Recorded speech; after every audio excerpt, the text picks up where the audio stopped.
All right, good evening, ladies and gentlemen. We now have a new reminder of the starting time. Somebody fixed the chimes. Sorry. Thank you. That was less than subtle. But it sounded good, it really did. So I'd like to call this order, the Town of Wolfeboro Zoning Board of Adjustment, to order this evening. We have two cases. Unfortunately, one of our alternates is not going to be able to make it, and one of our members broke her leg. So she didn't break it to get away from this meeting, but unfortunately, she's not going to be able to make it either for a couple of meetings. So we have a board of four. I'm Fred Tedeschi. I chair this distinguished group. Tim Cronin is to my right. He's a voting member. My immediate left is a new member, Peter Colcord. Welcome. And to his left is Luke Freudenberg. So we have, I'll do the clerk's office, the clerk's thing tonight. Which one do you want to present first? Mr. Southwick? Told that Southworth was going first. Okay.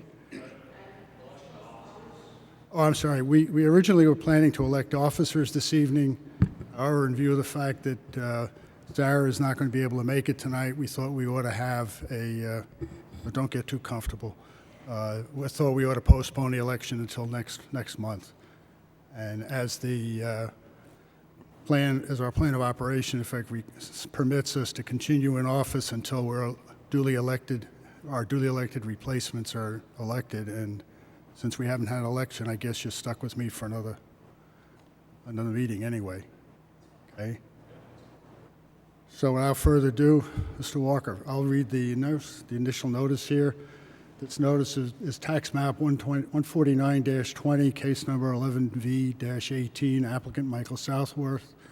This is a public hearing for a variance under Article 9, Section 175-64A, 1, 2, and 4 of the Wolfeboro Planning and Zoning Ordinance to remove a 207-foot square foot shed which encroaches over the eastern property line and is predominantly within the 50-foot waterfront setback, remove 806 square foot of impervious driveway, and replace both of those with a 384 square foot garage setback more than 50 foot from the Lake Wentworth, and construct a new 409 square foot driveway with pervious pavers, remove 3 decks totaling 169 square foot, and replace those 3 decks with 3 new decks totaling 114 square foot. The property is located at 75 Fernald Crossing. We held a site visit this afternoon at approximately 6:15. Mr. Walker, the floor is yours. Thank you, Mr. Chairman. My name is Randy Walker. I work for Walker & Varney in Wolfeboro. I'm here tonight representing Michael Southworth, who's asking for a variance. For those of you that were on the site visit, there was an old home that was on this property that has been taken down and is being rebuilt. That's fully permitted, and we're not asking for a variance for that. We're here tonight because the property has 3 decks which have been removed, but we have a permit to replace, but we would not like to replace them. We want to instead put 3 different decks there that will be smaller in size. The existing 3 decks total 169 square feet. If you grant this variance, the 3 decks that would be approved only have 114 square feet. So we'll go down in overall size of the decks by 55 square feet. All 3 decks are currently within the 50-foot setback from the lake. If you approve the variance, only 2 will be there. The 3rd one will have been pulled fully out of the 50-foot area. There's also a tool shed on the eastern side of the property which overhangs the abutter. And the proposal is to have that shed removed. It's gone now, but we have the right to put it back. It's actually at a neighbor's property. But the proposal is to have that shed removed, not put back, and to replace it with a garage. The shed is located within the 50-foot waterfront setback of the lake. If you approve this variance, the garage will be outside of that to the benefit of the lake and to the benefit of the neighbors overall. The lot is one of the tiniest on the street. It's 6,118 square feet in size. As you could see on the site visit, there are a lot of homes much bigger than this home with bigger lots. And 38% of this lot is impervious area. That's a significantly high number. If you approve this variance, That impervious area will be reduced from 38% down to 26%, which makes it fully compliant and an overall improvement to the area, and should increase not only the receptibility of the soil to water, but the decreased runoff into the lake to the benefit of the public, the neighbors, and the town. I would also note to the board that this application is similar to 3 other variances that this board has approved in the past. The Schlossberg application on Canapatchee Road, which you approved this year, has similarities to the Summer Slopes application, which you approved last year on Sewell Road, and also the Rome property, which is about 1,000 feet from this property in Lake Wentworth, had a very similar application in 2016, I think. They had a garage that was over the line, was pulled back inside the property line, which is the proposal tonight. In that case, that was a garage that was 2 stories with an office upstairs. Mr. Southworth's proposal is to only have a 1-story garage, much more innocuous. So with that introduction, let me get into the criteria. Number 1, the variance will not be contrary to the public interest because, as noted in the Zoning Board of Adjustment Handbook, for a variance to be contrary to the public interest, it must unduly and in a marked degree conflict with the ordinance such that the variance violates the ordinance's basic zoning objectives. To determine this, the handbook suggests that you ask yourself the question, number 1, does the variance alter the essential character of the neighborhood? And number 2, does it threaten the public health, safety, or welfare? And I would assert it does neither. The first thing we need to do to look at this criteria is to determine what district we're in. We're in the Shorefront Residential District. And the Shorefront Residential District has as its purpose to maintain the integrity of the existing Shorefront Residential District, and 2, to protect the district from overdevelopment. And again, this project does neither one of, it maintains the integrity and does protect the shorefront from overdevelopment. As I mentioned earlier, this lot is tiny, 6,118 feet. It's got 60 feet of frontage on the road, 60 feet of frontage on the lake. And we've got a shed that hangs over the eastern property line. If you approve this application, the shed will be removed, much to the benefit of the eastern abutter. You see we have letters from every one of the butters in favor of this application. And that shed is also within the 50-foot setback. So it'll be taken out of the setback. The garage will be put in its place outside of the 50-foot waterfront setback area, again to the public's benefit and to the neighbor's benefit. There's also 3 existing decks that total 169 square feet. If you approve the application, we'll have 3 decks that'll be about 55 square feet overall smaller. Most variances, people are asking for more. In this case, we're asking for less deck space. We go down to 114 square feet, and that's also permitted by RSA 483, where you can have a deck actually go towards the lake by 12 feet. We're not trying to get close to the lake. I think one of them may move a foot closer, but it's innocuous.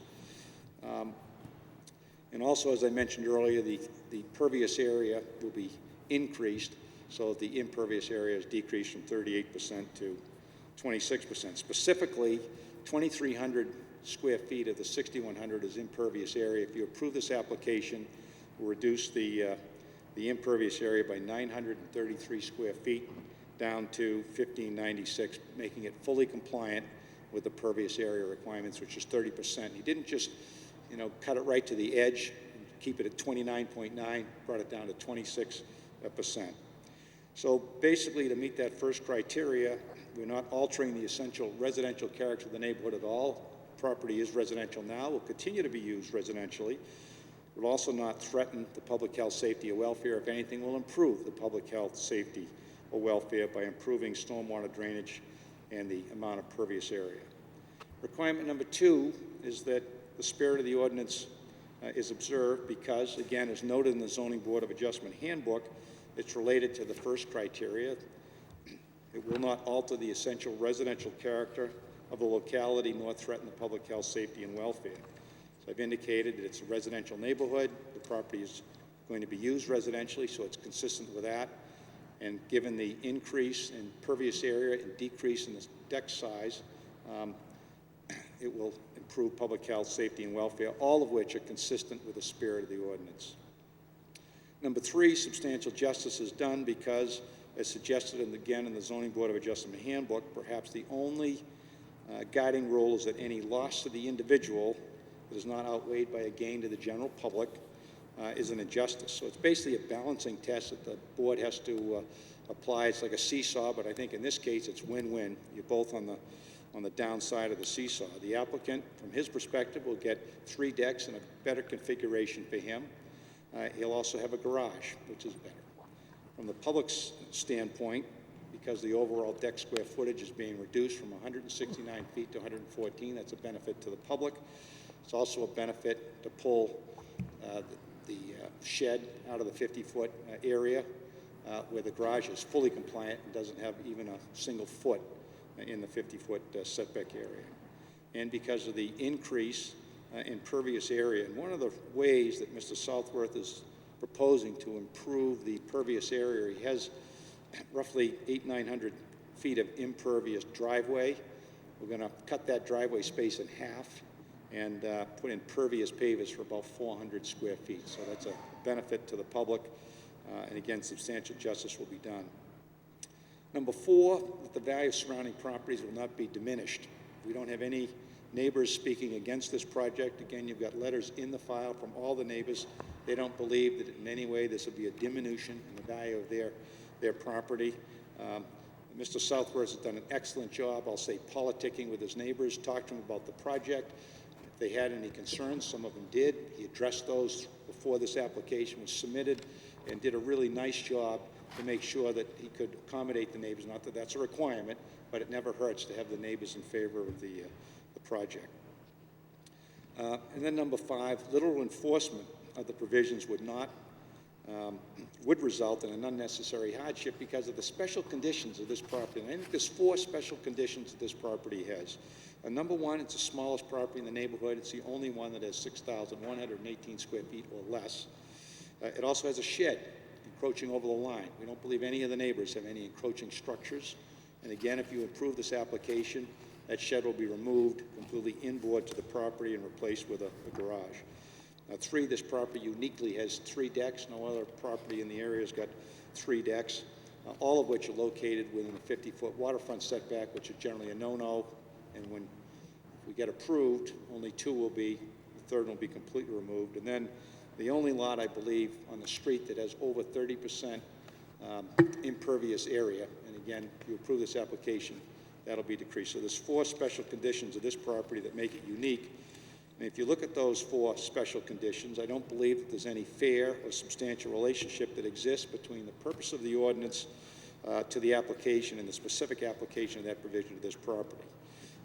Particularly, again, the shorefront residential district is to do 2 things: protect the shorefront from overdevelopment.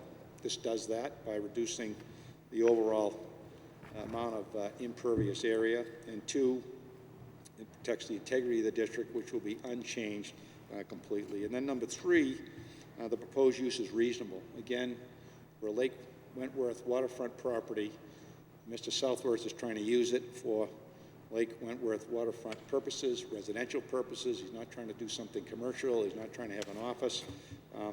Wants to just continue to use it as his neighbors use their property. Again, he has the smallest footprint in the area. We do not believe that it's unreasonable to put a modest garage on the property, particularly when we're removing a shed that violates the setbacks 2 different ways. So I believe the application meets all the criteria. It's consistent with other applications you've looked at. We have all the abutters in favor. You have those letters in your file. And we would respectfully request that you approve the application as submitted, and I'd be happy to answer any questions you may have, as would Mr. Southworth.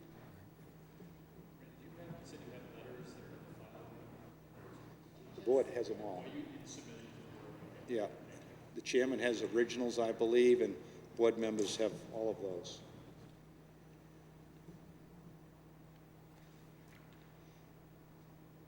Matt, I'll give them to you for the file. I scanned them. What the counselor says is correct. They're all positive. Thanks, Randy. Okay.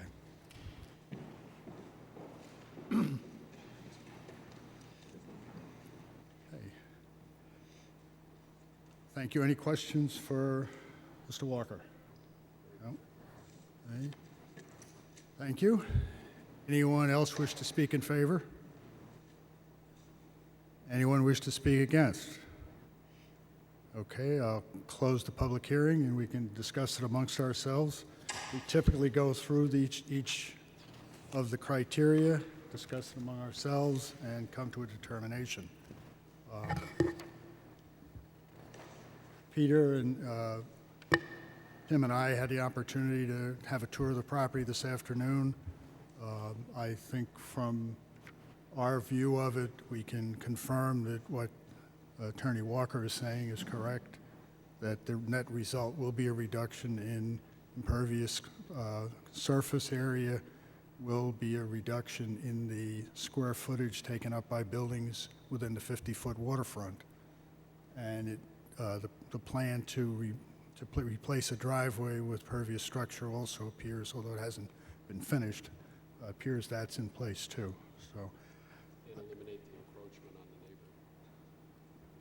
yes, that would be helpful, although that's not directly our concern. What's more of our concern is that the structure is out of the area that is within the waterfront, the 50 foot from the waterfront. But that's a good plus, and it also helps with the neighbors, I'm sure. So let's go through the criteria one by one. I'll start. The first criteria is the variance is not contrary to the public interest. And typically for the public interest, we look to see what the purpose of, as the counselor says, what's the purpose of the variance, and does the variance, if we grant it, alter the essential character of the neighborhood? The testimony is pretty clear here that removing the structure, the shed, from the waterfront setback is a plus, a clear plus. It also, by reducing the areas of the deck, reduces the amount of coverage within the waterfront area, and it makes the square footage of impervious area reduced to within the allowable area to 26%. Other thoughts, comments, observations from the visit? Very clear. Okay. All right, any other comments on that? So I'll go on to number 2. The spirit of the ordinance is observed, and the purpose of the ordinance is to help maintain the essential character of the neighborhood. As Councilor said, this is an older development, older neighborhood with smaller lots that were permitted at the time. There's been a lot of activity there. There's been a lot that has, a lot of the original construction would not be allowed today, and to the extent that the new construction helps to reduce the coverage areas and make it more conforming, I think that certainly helps observe the spirit of the ordinance, and I think what they're proposing to do, to me, is very beneficial to the town and to the community, and I think the support from the neighbors underscores that significantly. Any comments, questions? No? Okay. The third criteria is substantial justice is done.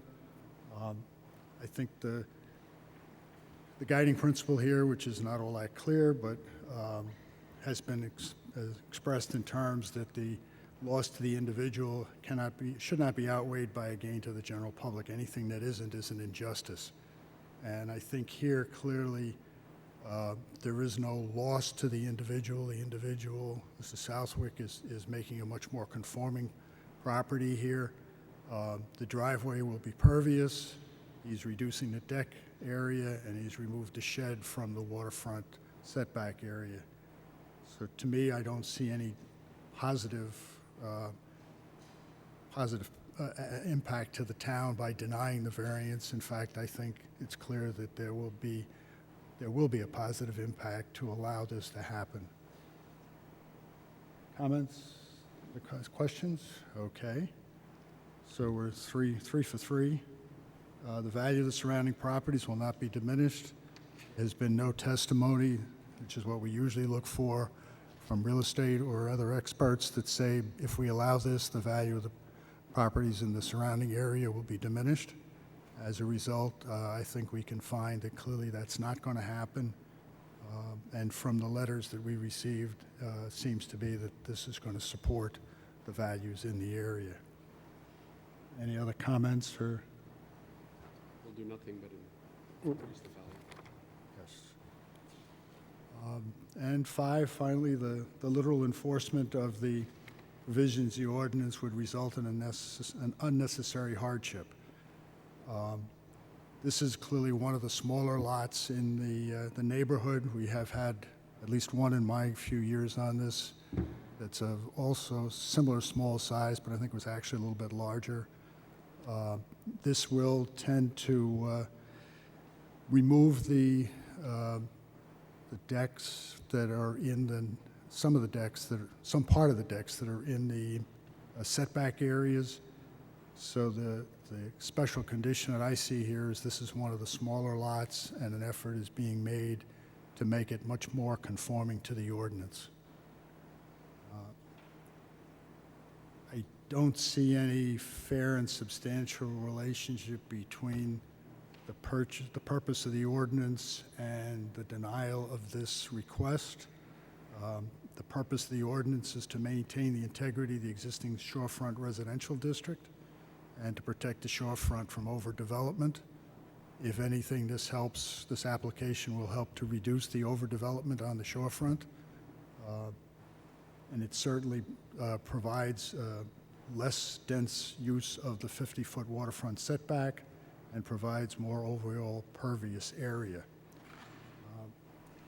And finally, it's reasonable. Mr. Southwick has proposed a one-car garage and replacing 3 fairly sized decks with 3 smaller decks. I think that's clearly a reasonable request in my mind. So any other comments? No? All right. If there's no further discussion, I guess I'll make this motion. I move that the Zoning Board of Adjustment approve the application of Michael Southworth, tax map number 149-20, case number 11-V-18, to grant a variance under variance from Article 9, Section 175-64A, 1, 2, and 4 of the Wolfeboro Public Planning and Zoning Ordinance to remove the 207-foot square shed, which encroaches and is predominantly within the 50-foot waterfront setback. Remove 6 square foot of impervious driveway, replace that with a 384 square foot garage, setback more than 50 foot from the lake, and construct a new 409 square foot driveway with pervious pavers. Remove 3 decks totaling 169 square foot and replace it with 3 decks totaling 114 square foot. The planner's conditions are stated in his memo, which I assume, Counselor, you have a copy of that, and you have no objection to those conditions. And I noticed you added one additional condition, which I assume you also saw.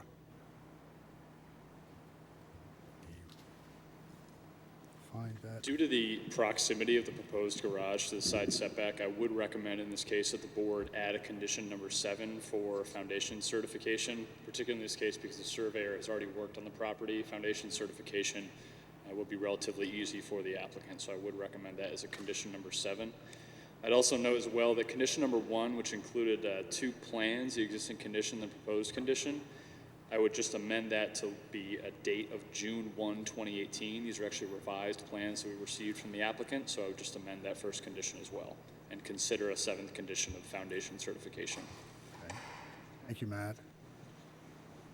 Is there any objection to those conditions? Okay. All right, I've made a motion. Is there a second? Second. Any further discussion? All in favor, say aye. Aye. Any opposed? You have your variance. Thank you very much.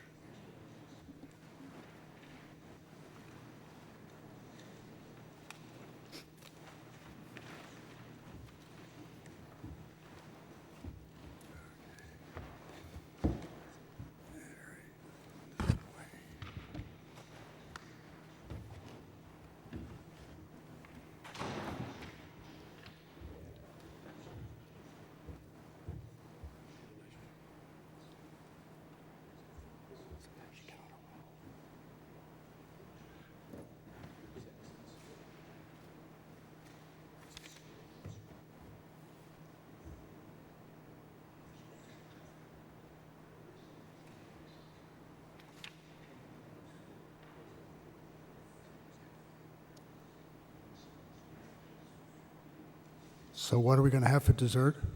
Say again? What are we going to have for dessert? I assume that's what you were discussing.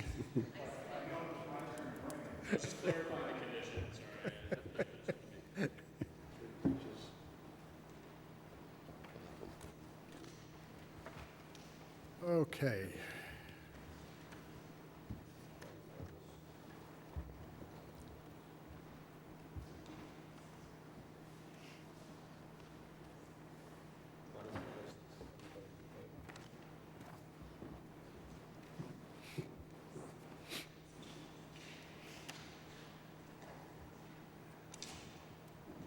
All right. Since I enjoyed the role of clerk for the first time, let me do it again. Second case we're going to be hearing this evening relates to tax map number 193-12, case number 12-SE-18, applicant Frank Oliver Jr. I think that's right. It's not Frank Jr. Oliver, right? No. Okay. Just want to make sure, because that's the way it's written here.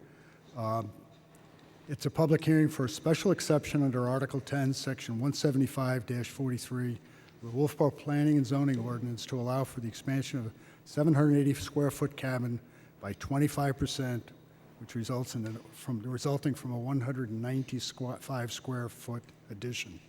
This property is on Sister Island. Counselor, you're the next star here. Thank you. Again, my name is Randy Walker. I work for Walker & Varney in Wolfeboro. I'm here tonight representing Frank Oliver, who's also known as Skip, who summers on Sister Island in Lake Wentworth. And he's asking to put a one-room addition, roughly 195 square feet in size, on the back of an existing 1890 camp, which his family has owned for approximately 50 years.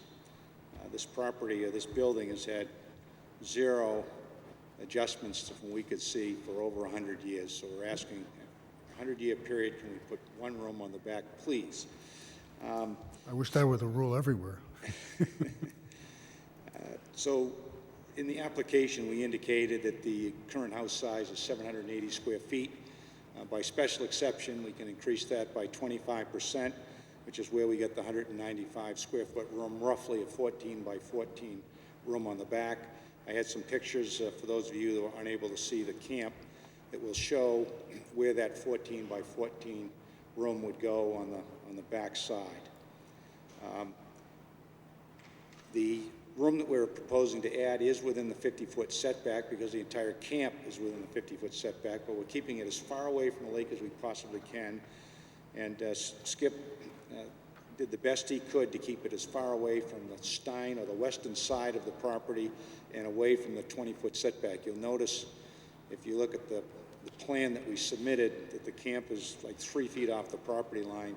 This room will be within the outside of the 20-foot setback, so it's will be fully compliant from the side and rear setbacks, although it's still in the front. But it's way more compliant than the cottage is. So let me get into the 8 criteria. Number 1, site suitability. And a lot of these criteria really don't apply to a residential property. They're more consistent with something that's commercial. So number 1, the question is there adequate usable space? Is there adequate access? And is there an absence of environmental constraints? And again, this property, it's residentially used. It's been residentially used for over 100 years, and that residential use will remain unchanged. The lot is 6/10 of an acre, which is pretty good size for an island lot. He also has 205 feet of waterfront. He has waterfront on both ends of the island because the lot goes through the island, which is more than adequate space for a small one-room addition. As far as access is concerned, the room itself will be internally accessed from the cottage. There will be no external access to it. The lot is also extremely level for those of you that were on the site walks. We don't have any environmental constraints at all regarding the property. So number 1, I believe site suitability has been met. Number 2, what would be the impact on the neighborhood? And you can see you have 3 letters from the 3 neighbors that they're in favor, not opposed to this project. That's always nice, and that Skip and his wife, again, like the prior applicant, spent time chatting with the neighbors, what they were intending, to make sure that it was clear what they were trying to do. And where 2 of the 3 neighbors are here and will speak in favor, maybe, but they at least have submitted letters that they're not opposed to it. So we don't believe there'll be any negative neighborhood impact by adding a single room, and the 6 criteria really don't apply at all.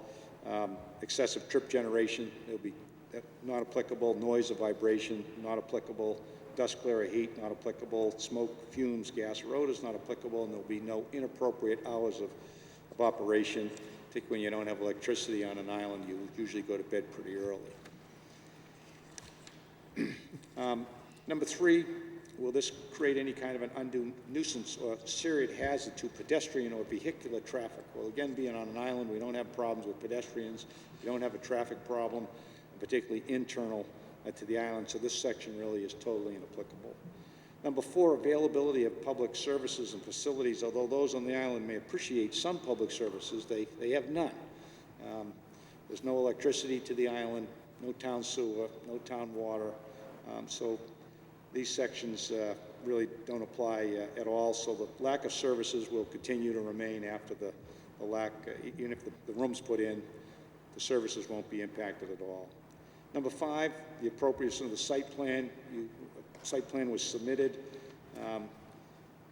Criteria A through C and F through H don't apply at all, which relates to parking, traffic circulation, open space, signage, commercial vehicles, and lighting impact, because there's none of that. As far as fencing and screening, under D, there will be no fencing or screening. This additional room will be screened from the lake by the cottage itself, because it'll be on the back side of it. And from the western abut of the Steins, we believe that that'll be screened by the building pretty well on that side. No landscaping proposal at all. This is a very heavily naturally wooded island and a very heavily naturally wooded lot. So they all have natural buffers there themselves, which have worked well for over 100 years. Number 6, that immediate neighborhood integrity will remain unchanged. Again, there'll be no impact to the integrity of the neighborhood. It's a very close-knit island community there. 6 or 7 homes are on the island. It's seasonally used, not used in the off-season. All of the uses are residential in nature, so we don't believe there'll be any impact negatively to the neighborhood integrity at all. As far as impact on property values, again, there should be none. One-room addition to a home is not going to have any impact on property value, particularly when the applicant is taking great pains to essentially have a 14 by 14 room be as far away from the western abutter as possible, where the building currently encroaches into the side setback on that side. It's also as far away from the lake as possible and still connect to the cottage, and it'll be screened again by the cottage. So we don't believe that there'll be any declination or diminution in value of surrounding properties on the island or in the area. And then last, that the proposed use is consistent with the spirit of the ordinance and the intent of the master plan. Again, this property is residentially zoned. It's in the shorefront residential district. The property is used for shorefront residential purposes. We're not asking for a variance to change that in any way. It'll continue to be used residentially, which is consistent with not only the spirit of the ordinance, but the master plan in that area. I believe that the applicant meets all 8 criteria that you require, and I would respectfully request that you approve the application as submitted, and I'd be happy to answer any questions that you may have, as would Skip or his wife. Do we have any questions for Mr. Walker? I was unable to attend the site visit. Did any of our members attend? Peter, okay. So we'll rely on your observations for that. Would you let the record show that we had 2 members actually attend the site visit? And we appreciate your hospitality, and I apologize. I'll take a rain check, no? And we do have pictures too, which we can make part of the record for those that couldn't attend, that do show the back of the cottage, what the area of the room would look like on the back, and you can see how heavily wooded it is. There's one tree that has to come down, which is dead. It's actually a hazard, so that won't be even taking any live trees down to put this in. Thank you for a well-prepared presentation. It's what we've come to expect of you, but You can it's fool very, some of the people some of the time. you took the words right out now. I do appreciate it because it gives you a good feel for what is there, particularly where a member can't actually make the visit. Is there any comment from the public in favor of the request? Okay. I have letters here that are in favor. Would you, if you'd like, please come forward, identify yourself, and I'm Carol Steen of the, whoops. This is being recorded for posterity, so. oh goodness. But luckily, the camera is behind us, so they only have to look at me. I'm Carol Steen of the Steen Sister Family Trust, one of the abutters. I have no objections at all to their plan. I think they've planned it very well, and I'm looking forward to them completing it. Good.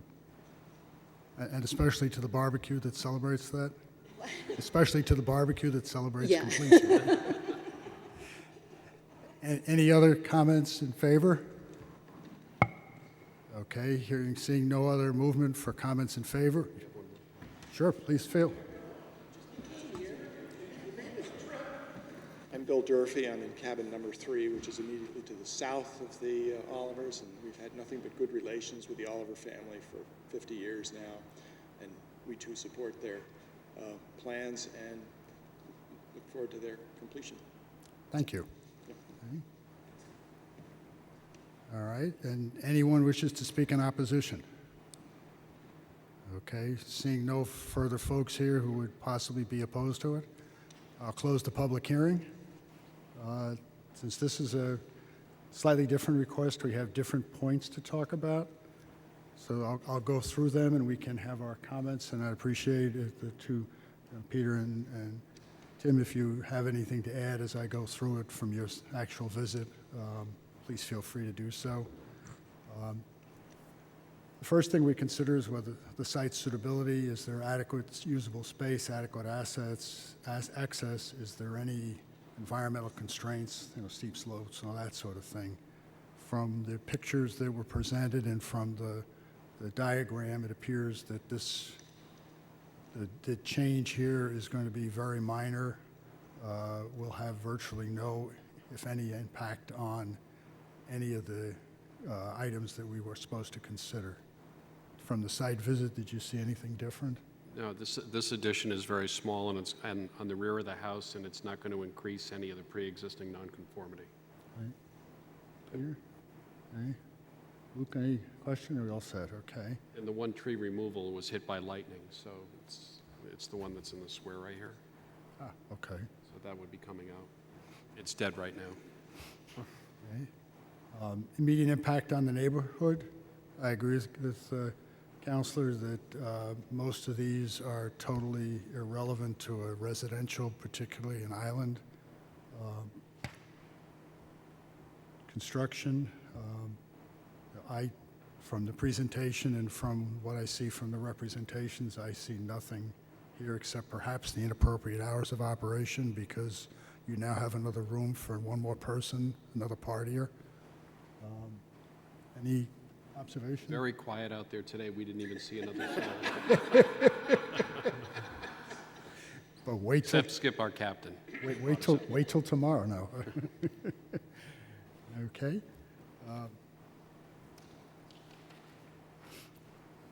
The third one's even more interesting. Will there be any undue nuisance or serious hazard to pedestrian or vehicular traffic? No cars on the island. Only matchbook cars, did you say? And nothing else. Any other observations to add to that? Okay. I think we can agree that this does not have any impact in that area. Availability of public services and facilities. Obviously, since there are none available other than perhaps fire protection, it doesn't seem like there would be any impact here. Any comments from your visits? There are no streets, no parks, and no schools out there. No schools? I thought the fish was schooling, no. 5, the appropriateness of the site plan. We have to consider the applicable ones here: open space, fencing, screening, landscaping. From the depiction of the plan and the pictures, and from the neighbors' letters, it seems like there's going to be no adverse impact on any of these. And I guess without electricity, the only light will be from a campfire. On 6, immediate neighborhood integrity, the testimony appears and the pictures and what's submitted shows that this is not going to have any significant impact on the neighborhood. It's one small room added after 100 years of due consideration. Any other comments? Perfect. All right, okay. On the, Falls within what the other houses out there look like. okay. Number 7, the impact on property values. There has been no testimony that there would be an adverse impact on property values, so we assume that there will not be any. But based on what we have seen from the presentation, it appears that if anything, this will improve the area. Any other comments? Agreed. And finally, the proposed use or structure is consistent with the spirit of the ordinance and the intent of the master plan. This is a residential neighborhood. It will be adding a little bit of additional residential space to it. The use of the property is not going to change. And my guess is, unless we're able to swim, there's probably not going to be any increased visitation either. So I will, unless there's any further discussion, I'll make a motion that we approve tax map number 193-12, case number 12-SE-18, the applicant Frank Oliver Jr., the request for a special exception under Article 10, Section 175-43 of the Wolfeboro Planning and Zoning Ordinance to allow for the expansion of the 780-square-foot cabin by 25% by adding an addition not exceeding 95 square foot. Second. Any discussion? And the conditions of the planner's memo, which I assume you have seen, are they acceptable?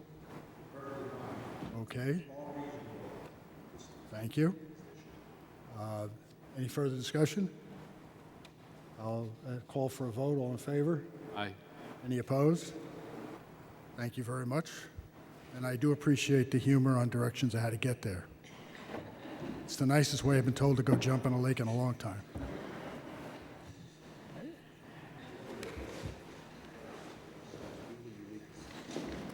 sorry I couldn't get to it. You have copies of the letters? No?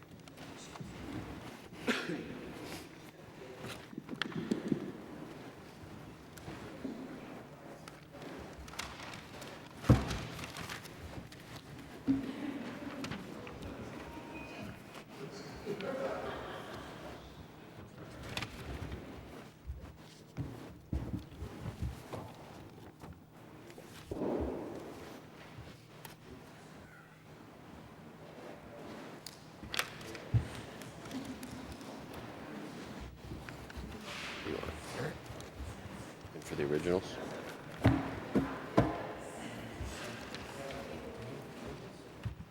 Anything you want. There you go.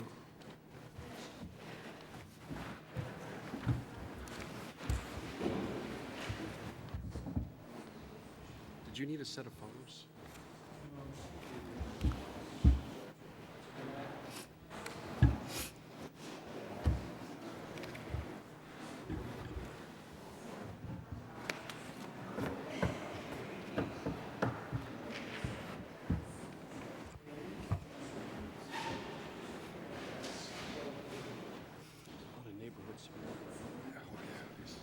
Thanks for the ride, Skip. Anytime. No, it's okay. We'll swim outside. Have the directions on how to get, jump in the lake. I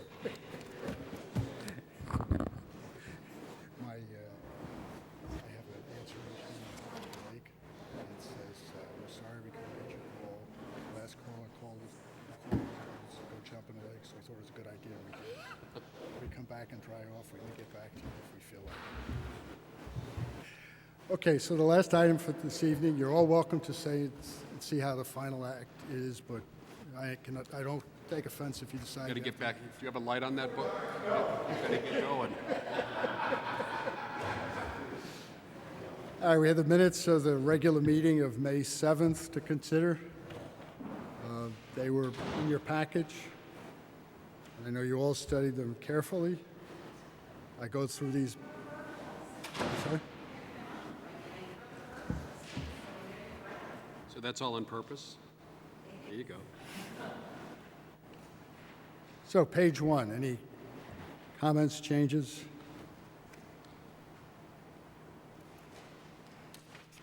Okay.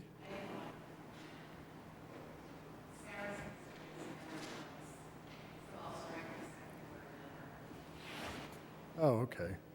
We don't have a member named Member.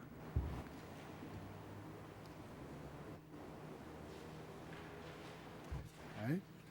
Page 2.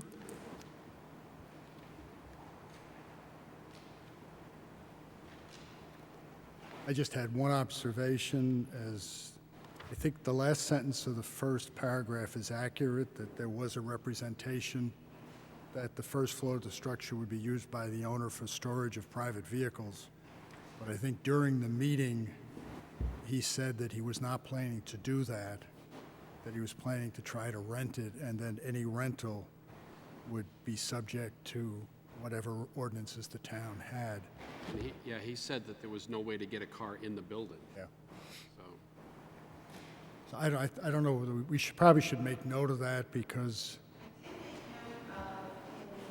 said it would not be used for the storage of private vehicles. Would not be. thanks, Randy. Right.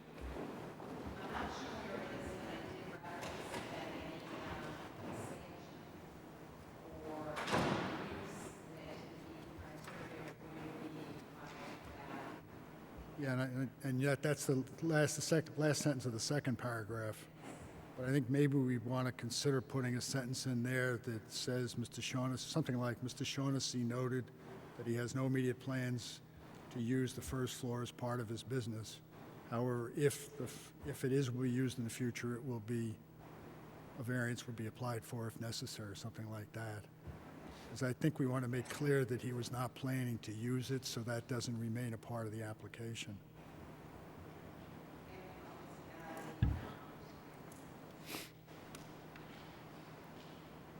Okay, anything else on page 2?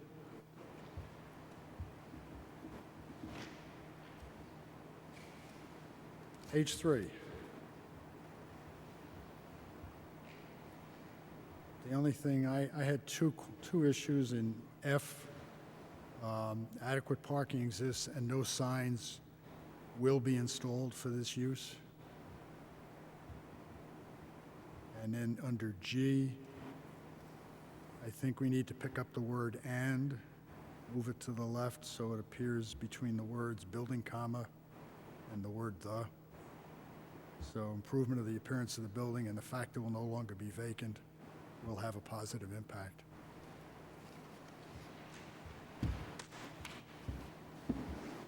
And page 4. I had just one at the top. Under H, the last sentence, there will be no addition to the building. I think that's it. Any other comments, questions? All right, if none, I'll move that the minutes of the regular meeting of the Wolfeboro Zoning Board of Adjustment of May 7th, 2018 be approved as amended. Second? A second. All in favor? Aye. Aye. Anybody opposed? Minutes are carried. I'll entertain a motion to adjourn. Second. All in favor? Aye. Anybody opposed? Meeting adjourned.